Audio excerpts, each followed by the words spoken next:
Is the famous iPhone cinematic mode really that good?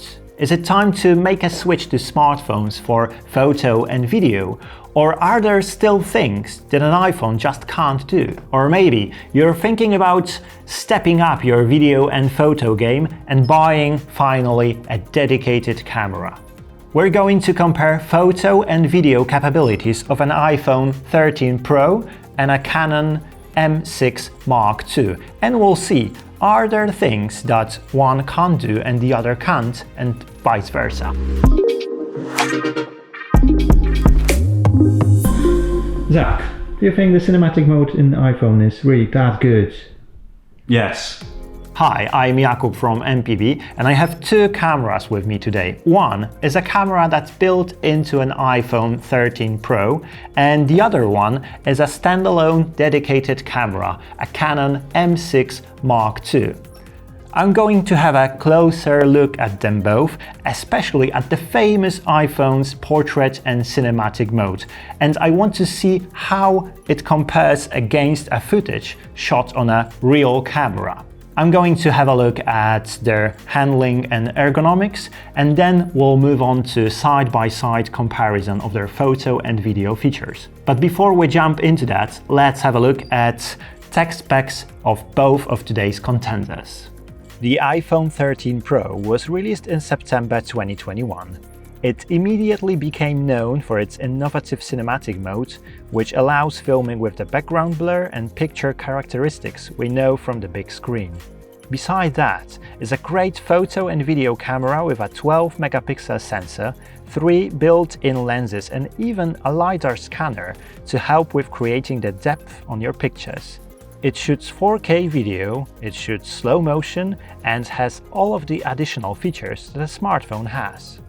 Our dedicated camera is a released in September 2019 mid-range mirrorless Canon M6 Mark II. This Canon has a much bigger APS-C-sized sensor with a resolution of 32.5 megapixels. It has an interchangeable EFM lens mount, shoots RAW photos and 4K video with continuous autofocus and face tracking. It also has a great low light sensitivity up to 25/600 ISO and a flip-out screen, making it a great choice for all kinds of content creators. As for handling and ergonomics, there are differences you'll notice even before you turn on any of the devices. Smartphones are devices designed to fit the palm of your hand.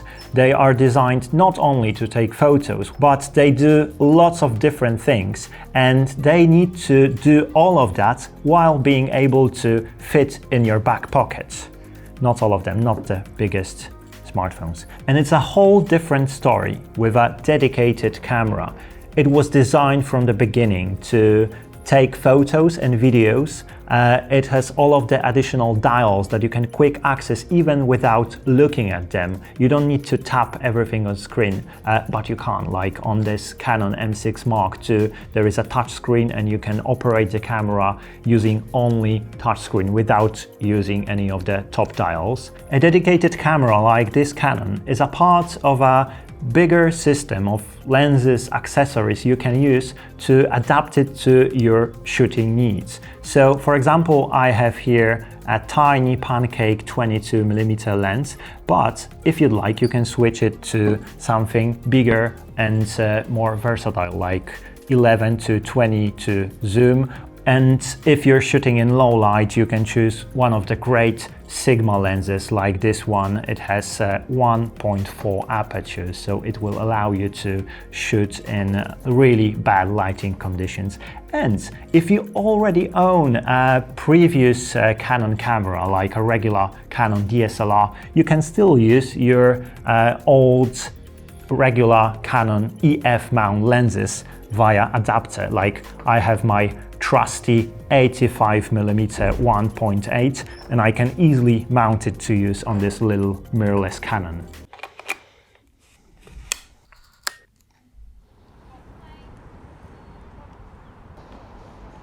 We're on a Brighton seafront, and again I have an iPhone 13 Pro with me and a Canon M6 Mark II with 22mm lens. It's a f2 lens, so it should allow me to achieve this shallow depth of field. I'll take a few pictures of Zach. We have a beautiful light behind you. So yeah, we'll start with the iPhone. iPhone is in portrait mode. Let's see what we can do. It actually looks really good. So first picture, it's an iPhone, and now maybe a horizontal one.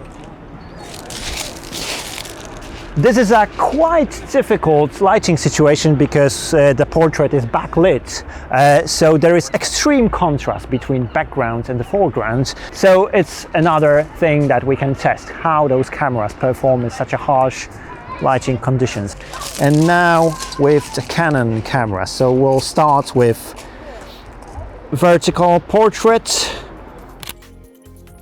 The raw capture on Canon M6 gives me the flexibility to adjust the look however I like.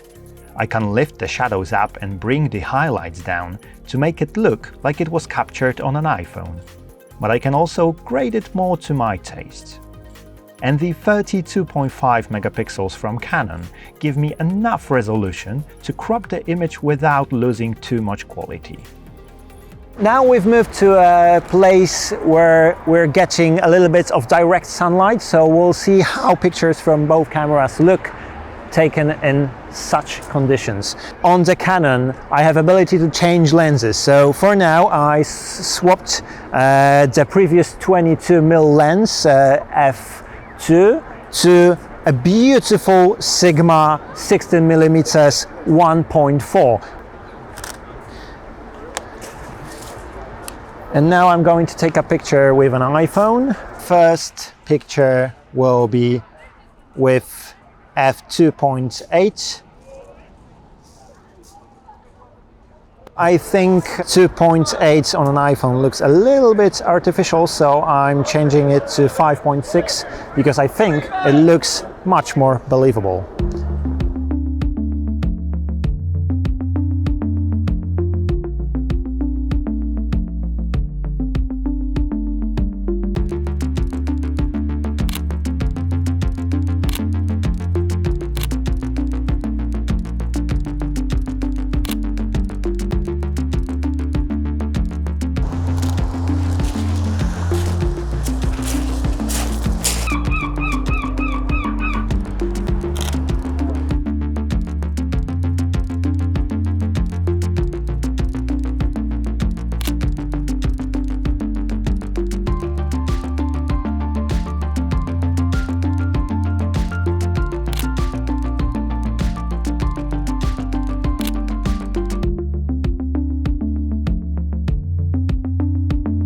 We'll start our video capabilities test with regular 4K video recording. So both Canon and iPhone are set to 4K 25p, as iPhone records in cinematic mode only in 1080p 30 frames per second.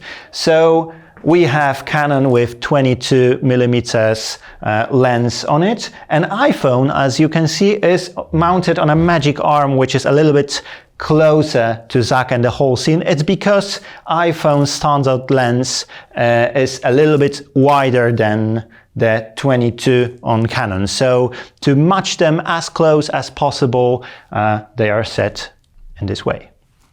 On the iPhone, I can only adjust exposure compensation, so I can make the scene brighter or darker, but without adjusting the ISO aperture like I can do on Canon.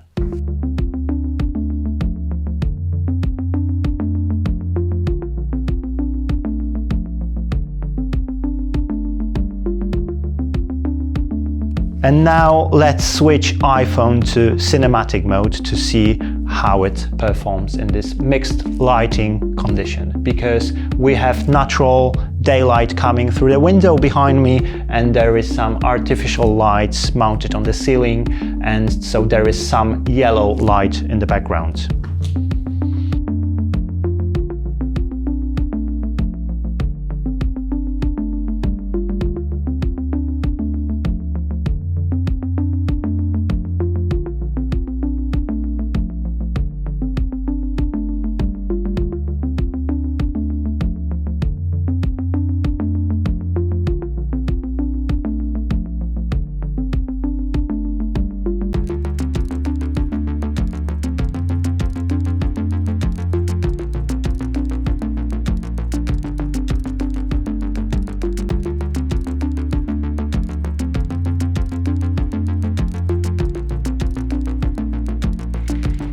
So now we're going to prepare like a night scene. It will be a scene in which Zach pretends to be working late. So Canon is recording in 4K 25p again. The scene is really contrasty, so I switched picture style to neutral, which is a little bit flatter because I want to retain as much detail in the shadows and in the highlights as possible. An iPhone does the same thing automatically because it always tries to compress highlights and shadows to make the scene as evenly lit as possible. I think on the iPhone I will turn down the exposure to make the scene a little bit darker. It's -0.7, quite like how it looks now.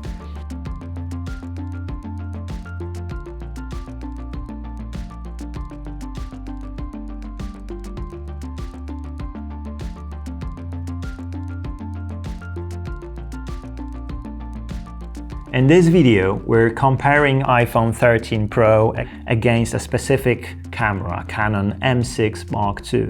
But remember that most of the things I'm talking about, like ergonomics, handling, or being able to accessorize your camera, they apply to different other cameras as well. So if you're thinking about buying like Sony A6400, or Canon 90D or other bigger camera, most of the principles will still apply.